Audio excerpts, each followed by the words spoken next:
எனக்கு அந்த உணர்ச்சிகள் தவறா போகாது இல்லன்னு கேட்டா. இப்ப ஆக்சுவலா நான் என்ன செய்யணும்னு நீங்க சொல்லுங்க? 17 வயசு பிள்ளை கல்யாணம் பண்ணி சொல்லலாமா? நான் சொன்னேன், விபச்சாரத்துக்கு விரோதமா நிக்காத, ஓடுன்னு பைபிள் சொல்லுது. வேசித்தன பாவங்களுக்கு விரோதமா நிக்காதீங்க. வேசித்தனத்துக்கு எதிரா ஓடுங்கன்னு சொல்லுது. ஆனா அட் த சேம் டைம் நீ பரிசுத்தமா வாழ்ந்தரணுங்கிறத நீ புரிஞ்சுக்கணும் அப்படின்னு சொல்லி, ஏசப்பா எனக்கு அந்த பிள்ளைக்கு சொல்லித்தர சொன்ன சில ஆலோசனைகளை சொல்லிக் குடுத்து, அவளுக்காக வைராக்கியமா நிக்க வச்சேன்.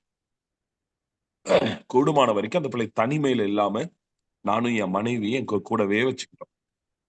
அவளுக்கு ஒரு நல்ல ஃபேமிலி அட்மாஸ்பியர் ஏற்படுத்தி குடுத்தோம். அவளுக்கு நல்ல ஒரு படிப்பு சூழ்நிலை ஏற்படுத்திக்கணும். அவள மினிஸ்ட்ரியில ரொம்ப பிஸியா வச்சிருந்தேன். அவளுடைய சிந்தனைகள் தடமாறுவதற்கான சூழ்நிலைகளே வைக்கல. ஒரு குறிப்பிட்ட காலங்கள் வந்தது. திருமண வாழ்க்கைக்குள்ளேயே அந்த பிள்ளைய நடத்தணும். நான் ஏன் இத சொல்றேன் அப்படின்னா, இன்னைக்கு ரெஸ்பான்சிபிலிட்டி எடுக்கிறதுக்கு சர்ச்சஸ் தயாரா இல்ல. எங்களால முடிஞ்சத செஞ்சுட்டோம். இதுக்கு மேல ஆண்டவராச்சு, அவனாச்சுன்னு விட்டுற நிலைமையில இருக்கு. நல்லா கவனிங்க, நல்லா கவனிங்க. திருமண வாழ்க்கைங்கிறது பாவத்திலிருந்து தப்பிக்கிறதுக்கான வாழ்க்கை கிடையாது. நம்ம உலக பிரகாரமான பாவத்திலிருந்து தப்பிக்கிறதுக்காக திருமண வாழ்க்கைக்குள்ள வந்தோம் அப்படின்னா, திருமண வாழ்க்கைய விட மோசமான நரகம் வேற எதுவும் கிடையாது. சரிங்களா? அப்போ நான் என்ன என்ன என்ன என்ன சொல்ல வரேன் அப்படிங்கிறத நீங்க புரிஞ்சுக்கங்க. நம்ம நம்ம ரெஸ்பான்சிபிலிட்டியாக இருக்க வேண்டியது அவசியம். பொறுப்புள்ளவர்களா இருக்கணும். இந்த கைகள், மணவாட்டியுடைய கைகள் தன்னுடையவர்களுக்காக சகலத்தையும் பொறுப்பெடுக்கும். இந்த ரெஸ்பான்சிபிள் எடுக்கிற விஷயத்துல நமக்கு ரீபே எதுவுமே கிடைக்கலைனாலும் பரவால்ல. இல்லையா? நமக்கு பதிலீடா என் பிள்ளைய நான் பொறுப்பா வளர்க்கிறேன். என் பிள்ளைய நான் பொறுப்பா வளர்த்துட்டு, என் பிள்ளை எனக்கு எதுவுமே செய்யலைன்னா கூட பரவால்ல. அத பத்தி எதிர்பார்க்கிறதல்ல பொறுப்பு. இன்னைக்கு திருச்சபை தன்னுடையவர்கள ரெஸ்பான்சிபிள் பண்ணியிருக்கா? போன வாரம் நான் உங்ககிட்ட இத சொன்னேனா என்னன்னு தெரியல. சர்ச்சுல நான் கடைசி பிரசங்கத்துல நம்ம ஜூரி மிஷன் மீடியா யூடியூப் சேனல்ல இருக்கோம். லாஸ்ட் மெசேஜ்ல நான் I think so last message அதுக்கு முன்னாடி மெசேஜ்ல ஆண்டவர் இத இப்படி பேச உதவி செய்ய சர்ச் ஃபேமிலிங்கிற அந்த கன்சர்ன்ல இருந்து வெளிய போய் ரொம்ப நாள் ஆயிருச்சு அப்படின்னு ஆண்டவர் பேசினார். யூ நோ சபைங்கிறது குடும்பம் தானமா? Search is a family. உங்கள எத்தன பேர் அக்செப்ட் பண்ணிக்கிறீங்க? நம்மலாம் ஒரு தகப்பன் பிள்ளைங்கன்னு. ஓ! Thank you. ஒருத்தர் 2 பேர். நல்லது. கர்த்தர் நல்லவர். ஒருத்தர் தான். சரி. சோ தேவநாமம் மகிமைப்படட்டும். சபை வந்து ஒரு குடும்பம். இன்னும் சொல்லப்போனா, சபைய கர்த்தர் வந்து மகளா, மகனா பார்க்கல. மணவாட்டியா பார்க்கிறார். இல்லையா? Church is bride of Jesus. இயேசுவுடைய மணவாட்டி. இல்லையா? இப்ப நீங்க யோசிச்சு பாருங்க. இன்னைக்கு எத்தன பாஸ்டர்ஸ்க்கு விசுவாசிகள் முக்கியம்னு நெனைக்கிறாங்க? 1 ஏன் நீ வந்தா தான் நாங்க ஆராதனை நடத்துவோமா? நீ இல்லைனாலும் இந்த ஆராதனை நடக்கும். நீ இல்லைனாலும் இந்த ஊழியம் நடக்கும்னு எத்தன பாஸ்டர்ஸ் வீரவசனம் பேசுறோம். அதே நேரத்துல எத்தன விசுவாசிங்க ஏன் இந்த சபை தான் இருக்கா எங்களுக்கு? இந்த பாஸ்டர் தானா? பைபிள் அப்படிதான் சொல்லுதா? ஒரே சபைக்கு போணும், ஒரே பாஸ்டர் கூட இருக்கணும்னா சொல்லுது? இவர் இல்லன்னா 1000 பேர். சர்ச்சு ஒரு கம்பெனியா மாறி ரொம்ப நாள் ஆயிருச்சு. எந்த கம்பெனியும் எம்ப்ளாயிய நம்பி கிடையாது. எந்த எம்ப்ளாயியும் கம்பெனிய நம்பி கிடையாது.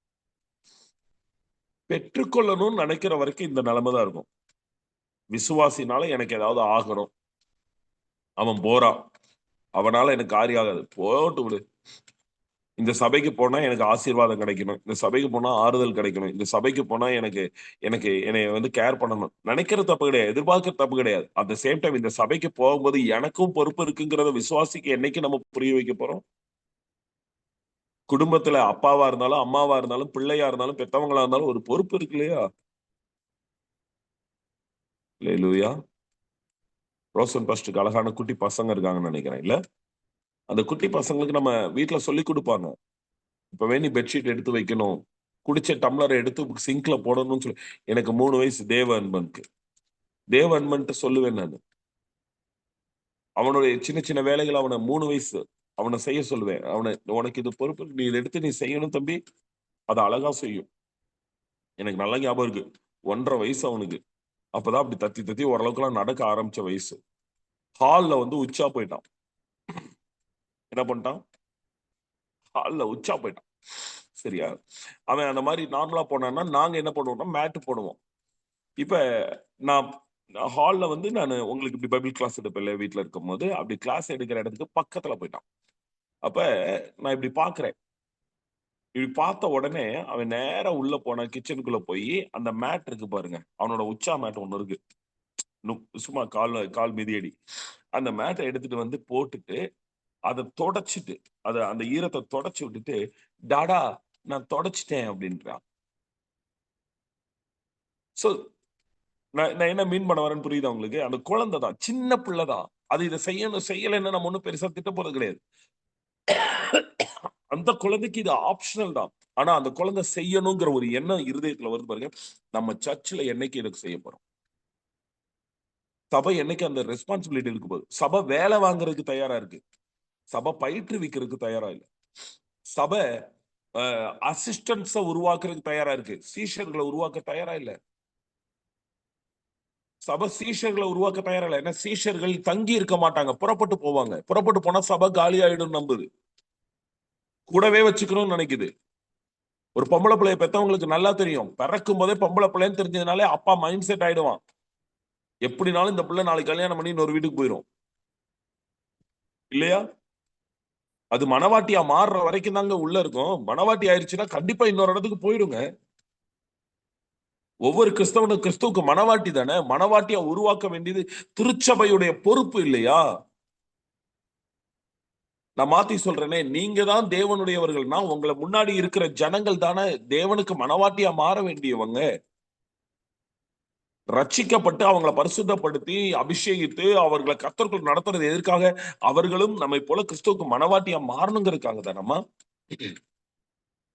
அப்ப எவ்வளவு பெரிய பொறுப்பு நம்ம கிட்ட இருக்கு. இந்த பொறுப்பை ஈஸியா கை கழுவிட்டு கர்த்தர் மேல் பாரத்தை வைத்து விட்டு கடந்து போகிறோம் பாருங்க. நம்மளாம் கர்த்தர் பார்த்துக் கொள்வார்.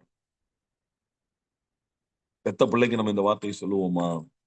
கொஞ்சம் கவனமா, கொஞ்சம் கவனமா. உங்க கைகள் மனவாட்டின் கைகள் எடுக்கும், பொறுப்பெடுக்கும், பொறுப்பெடுக்கும், பொறுப்பெடுக்கும். நம்பர் டூ, ஆமீன், கடமையை எடுக்கும், கடமை எடுக்கும். நான் சொல்ற பாருங்க, ரைட்ஸ் கூட ஆப்ஷனல் தான், உரிமைகள் கூட நம்ம இதை பயன்படுத்தலாம் பயன்படுத்தாம போலாம் அப்படி இருக்கும். ஆனா duty is not a option, it's not a choice, it's a compulsion. கடமையை செஞ்சுதான் ஆகணும், கடமை செஞ்சுதான் ஆகணும். சரி, பைபிள்ல கடமைன்னு சொன்ன உடனே உங்களுக்கு ஞாபகம் வர்ற ஒரு விஷயம் சொல்லுங்க. யாராவது ஒருத்தர் அட்மிட் பண்ணி சொல்ல முடியுமா? கடமை கட்டாயம் செய்ய வேண்டியது பாஸ்டர். அதுதான் எதுமா பைபிள்ல கடமை அப்படின்னு சொன்னா உங்களுக்கு ஞாபகம் வர்றது எது? இயேசு பெற்றாருக்கு தன் கடமையை செய்தார். Very good. இயேசு ஊழியத்துக்கு வந்ததுக்கு அப்புறமும் தன் தாயாருக்கு செய்ய வேண்டிய கடமைகளை மரியாதைகளை செய்தார். Very good. வேற கடமை வேற யாராவது சொல்லுங்க. இப்படி கேட்கலாமான்னு தெரியல. Roshan pastor, I am extremely sorry, எனக்கு யாருமே இருக்காங்களான்னு தெரிய மாட்டேங்குது. சுவிசேஷம் சொல்லுவது எங்களுடைய கடமை பாஸ்டர். சுவிசேஷம் சொல்லுவது கடமை. யார் சொல்றாங்க? யார் பேசுறாங்க? அழிந்து போற ஆத்மாக்கு மத்தியில தேவன் அன்பை பற்றி நாங்க சொல்ல வேண்டியது நடக்கணும்.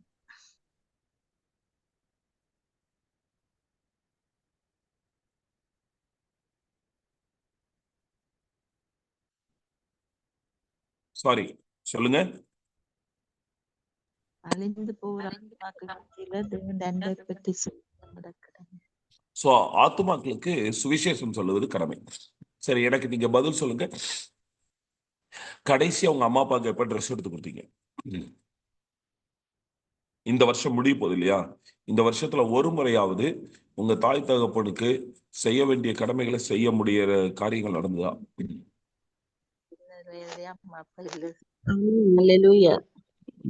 நான் அம்மாவை மட்டும் கேட்கல, இந்த குழுவில் இருக்க எல்லாரையுமே கேட்கிறேன். நம்ம பேரண்ட்ஸ்க்குன்னு ஒரு கடமை இருக்கு இல்லையா? நம்ம ஊழியத்துக்கு அழைக்கப்பட்டுட்டோம், நம்ம ஊருக்கே உபதேசம் பண்றோம், அதனால நமக்கு அந்த கடமை இல்லைன்னு ஆயிருமா? ஜீசஸ் செஞ்சார்ல. உங்க பெற்றோருக்கு ஒரு ட்ரெஸ்ஸாவது எடுத்து கொடுத்தீங்களா இந்த வருஷத்துல? மாத்தி கேட்கிறேன். உங்களுடைய ஆவிக்குரிய தாய் தகப்பனுக்கு உங்களால ஒரு தடவையாவது நேர்ல சந்திச்சு அவங்க கிட்ட பிளஸிங் வாங்குனீங்களா? உங்க ஆவிக்குரிய தாய் தகப்பன உங்களுக்காக உத்தரவாதம் பண்றேன். நான் ஏற்கனவே சொல்லியிருக்கேன் இல்லையா?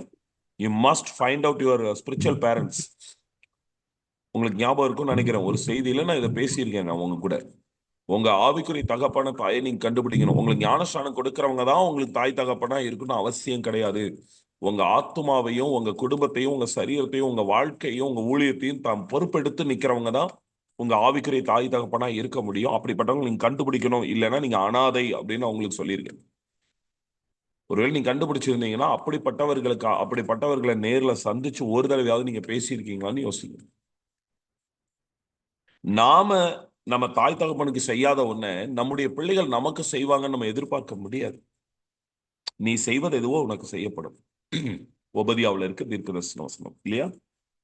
நீங்க மற்றவர்கள் உங்களுக்கு என்ன செய்யணும்னு நினைக்கிறீங்களோ நீங்க அதை மற்றவங்களுக்கு செய்யுங்கிறதான் பிரமாணங்களும் தீர்க்க தரிசனங்களும் இயேசு சொல்றாரு.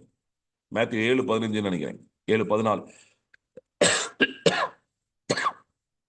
அப்போ என்னோட 2வது காரியம், do your duty, that is your beauty. Do your duty with that is your beauty. ஹல்லேலூயா. உங்க கடமை செய்யுங்க. இன்னும் ஒரு வாரம் இருக்குல்ல, இந்த வருஷம் முடியிருக்கு, இன்னொரு 10 நாட்கள் இருக்கு.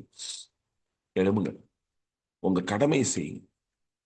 அட்லீஸ்ட் இந்த நாட்களை எனக்கு எடுக்கலைனாலும் பரவாயில்ல, எங்க அப்பா அம்மாவுக்கு ஒரு செட் ட்ரெஸ் எடுத்து கொடுத்து, இல்ல பேரண்ட்ஸ் இருக்கிறவங்க, அதே நேரத்தில் உங்க ஆவிக்குரிய தாய் தகப்பன ஒரு தடவை நேர்ல சந்திச்சு, இல்ல பாஸ்டர் அவங்க ரொம்ப தொலைதூரத்துல இருக்காங்க, அட்லீஸ்ட் போன் பண்ணியாவது. உங்களுடைய தசம பாகங்கள் உங்க தாய் தகப்பனுக்கு போய் சேரணும். ஊழியக்காரங்க கிட்ட சொல்லியிருக்கேன், ஆசாரியன் கூட தசம பாகம் கொடுக்கணும் பாஸ்டர்ஸ் அப்படின்னு சொல்லியிருக்கேன். அந்த தசம பாகத்தை எடுத்து உங்க சபைக்குள்ளேயே செலவு பண்ணாதீங்க. ஒருவேளை இங்க சிலருடைய ஊழியக்காரங்க மனைவிகள் வேலைக்கு போறவங்களா இருப்பாங்க, பிள்ளைங்க வேலைக்கு போற வயசுல இருப்பாங்க. அவங்க காணிக்கை வாங்கி நீங்க உங்க சபைக்குள்ளேயே போட்டுக்காதீங்க. உங்க மகளோ உங்க மனைவியோ உங்க கணவனோ வேலைக்கு போறவங்களா இருக்காங்கன்னா அந்த காணிக்கைய உங்க காணிக்கையோட சேர்த்து உங்க பாஸ்டருக்கு கொடுங்கன்னு சொல்லியிருக்கேன். உங்களை நடத்துகிற ஊழியக்காரனுக்கு கொடுங்கன்னு சொல்லியிருக்கேன். உங்க ஆத்மாவுக்கு உத்தரவாதம் பண்றதுக்கு நீங்க ஒருத்தங்க. நான் தேடி போன கதையை சொல்லியிருக்கேன் இல்லையா? எனக்கு சுவிசேஷம் சொன்னவர் ஒருத்தர், எனக்கு ஞானஸ்நானம் கொடுத்து ரட்சிப்புகளை நடத்தினது ஒருத்தர், ஆனா ஆண்டவர் எனக்கு ஆவிக்குரிய தகப்பனா கொடுத்தது ஒருத்தர். அவருக்கு இன்னைக்கு வரைக்கும், இந்த மாசம் வரைக்கும், மாசத்துல 1ஆம் தேதி முதல் காணிக்கை எங்க பாஸ்டருக்கு நான் அனுப்பிடுவேன். டைத்து என்ன இருக்கோ அதை அனுப்பிடுவேன். அதுல ஒருவேளை தசம பாகத்தை விட குறைவாதான் இருந்துச்சு அப்படின்னா என் கையில பணம் வந்த உடனே முதல் வேலையா அனுப்பிடுவேன். உங்களுக்கு தெரியுமா, நான் எப்படியெல்லாம் கொடுத்தேன்னு நினைச்சேன்னா அதை விட பல மடங்கு எங்க பாஸ்டர் என்னை கவனிப்பார். நான் ஹாஸ்பிட்டல்ல முடியாம இருக்கும்போது முதல்ல பணம் போட்டு முதல்ல போய் நீ பாருன்னு சொல்லி அனுப்பிச்சுட்டாரு. அவருக்கு அந்த தலையெழுத்தே கிடையாது. என்னால அவருக்கு வேற எந்த பிரயோஜனமும் கிடையாது. நான் இந்த பக்கம் நம்ம ஊழியத்தை செஞ்சுட்டு இருக்கேன், அவர் அந்த பக்கம் ஊழியம் செஞ்சுட்டு இருக்காரு. அவர் அப்பான்னு நான் சொன்ன ஒரு பாவத்துக்கு அவர் எனக்கு செலவு பண்ணுவார், எனக்காக ஜெபம் பண்ணுவார், எனக்கு ஏதாவது ஒரு பிரச்சனை நிற்பார். என்னை பத்தி யாராவது தப்பா சொன்னாங்கன்னா விட மாட்டார். அவன் தான் அப்ப. நமக்குள்ள 1000 திட்டெல்லாம் அடிச்சுக்கலாம், ஆனா ஊருக்கு முன்னாடி விட்டு கொடுக்க கூடாது. ஹல்லேலூயா. அப்படி உங்களை விட்டு கொடுக்காத ஒரு தகப்பனை நீங்க கண்டுபிடிச்சு அவங்களை சந்திக்கணும். உங்க கடமையை செய்யுங்க. பிள்ளைகளா நீங்க ஆவிக்குரிய தகப்பட மாம்சத்துக்குரிய பெற்றோரை நீங்க கனம் பண்ணணும். நம்பர் 2, ஒரு தாய் தகப்பனா உங்க பிள்ளைகளை போஷிக்கணும். இன்னைக்கு வெள்ளிக்கிழமை, இன்னைக்கு சனிக்கிழமை ஆயிடுச்சு இல்லையா? நாளைக்கு ஞாயிற்றுக்கிழமை. நாளைக்கு யாரெல்லாம் சர்ச்சில் பிரசங்கம் பண்ண போறீங்க? நாளைக்கு யாரெல்லாம் ஞாயிற்றுக்கிழமை சர்ச்சில் பிரசங்கம் பண்ண போகிறீர்கள்?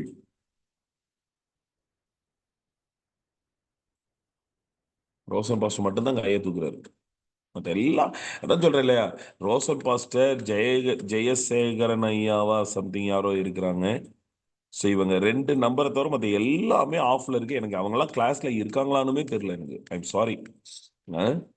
ஸோ இப்ப நான் அவங்க 2 பேருக்குமே பேசுறேனே, நாளைக்கு பிரசங்கம் பண்ணணும் இல்லையா? ரேமா வேர்டு வாங்கிட்டீங்களா? நாளைக்கு என்ன பிரசங்கம் பண்ணணும் ஏசப்பான்னு சொல்லி வாங்கிட்டீங்களா? அல்லேலூயா. Word is word. நம்ம பிள்ளைகளுக்கு சும்மா பழைய சொத்தை கரைச்சு கொடுத்துட்டு இருக்க முடியாது பாருங்க. புளிச்ச மாவுல தோசை இட்லி ஊத்தி கொடுத்துட்டு இருக்க முடியாது.